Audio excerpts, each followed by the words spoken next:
have to navigate? Did you ever experience sexism or whatever? The fact that you're a young girl in bands with men? Yes. You know, in Nashville? Yeah, so, well, yes, I've experienced it for sure. I honestly feel like the sad reality is that male or female, you know, when you're really pursuing something, a dream, a career, I think you are faced with unfair treatment, like in a lot of different areas, you know, emotionally, mentally, but actually, you know, physically sometimes that happens as well. And I haven't experienced that firsthand, but I have a lot of close friends that have gone through situations like that, and it's a shame. It really is. And I also, like, funny story, I think that somewhere along the way, I used to talk kind of higher and softer. Oh, wow. And I think somewhere along the way, I felt like I wasn't being heard. So I changed my voice and I lowered my presence so that when I spoke, I would be listened to, because I felt like my voice wasn't heard for several years. Wow. Starting out, you know, I started at 18. I'm 23 now. And I feel like in the past year is when I finally felt like I was getting my bearings on, like, who I was and being, like, respected in that way. So before that, I was in situations where I felt as if my voice wasn't important because I was a woman. I have felt that way. I've experienced that. I mean, there's no other reason, because I was always respectful and I always had ideas and visions, but it was like I was trying to break through something, or I was in competition with something that I couldn't see it. It wasn't tangible. You know what I mean? Yeah. It was kind of discouraging, and it's why I didn't have a lot of confidence in myself, and I started to kind of doubt this whole process, like, of pursuing your dream, pursuing art as a career. And this was a last-ditch effort. I tried out for The Voice.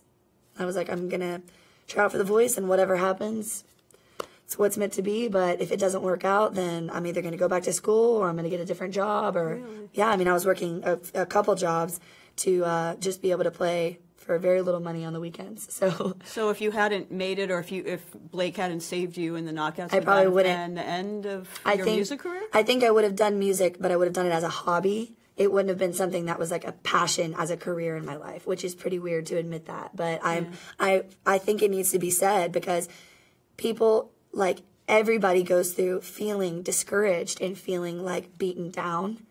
Do not give up and don't compromise yourself, because don't change who you are. Just keep going. Keep trying. I mean, like, what is life if you're not just chasing what you want? Amazing. It's interesting to me that you say that you sort of consciously lowered, I assume you're talking about your speaking voice. Yes. Because you have such a distinctive and husky singing voice. Yeah. Did your singing voice change as a result Yeah. of you? Yeah. So you made a conscious effort to make it lower or huskier? I think I just, you know, through talking and singing, I think the talking, you know, when you're speaking, you're using the same, it's all the same, like, connection. So lowering my speaking voice actually lowered my range, and I was using it more. And so I think it got a lot, like, grittier and had more depth and roundness to the lower tones, which is, I mean, truthfully, it's fun to go up and wail and scream, but the low notes are where I feel like that really gets me emotionally. And I think people relate to that, you know, because it's a little bit unconventional for a female to sing that way. Yeah. So yeah, I think I changed, I adjusted, and kind of evolved my voice to be heard. Amazing. But on that subject, have you had any feedback from female fans who've, you know, basically thanked you for breaking these barriers, or or look, you know, role model type? Yes, I mean, I think if anything, the most popular subject matter of the messages that I get are just girls saying thank you for being different and being proud of being different. You know, I can do the looks and the hair and the crazy stuff, but the truth is that I feel as if I am a little bit quirky, and my personality, you know, is unique, just like everyone's. And I am very emotional. I'm empathetic. How do you say that? Yeah, empathetic. And I really care about people and people's feelings, and I put that into my songs. And it's not the norm. I think the norm is to kind of act like you have it all together, and that's just not the case with me. So I've received so many messages from so many people just saying thank you for, like, just being you, being different, and being proud of being different. You have mentioned the subject of confidence.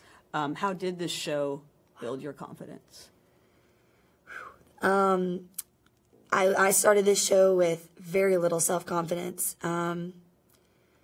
And I feel like I just watched myself grow as a person throughout this whole experience. It's been incredible. It's been like so inspiring.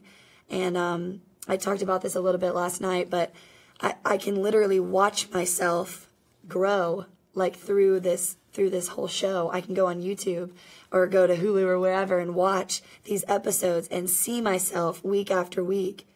You can literally see it in my face. I get more confident every single week, up into Betty Davis Eyes, where I felt like I had nothing to hold back. Mm-hmm. I was completely in that performance. Nothing in my mind. I wasn't thinking about singing. I was just singing and just feeling.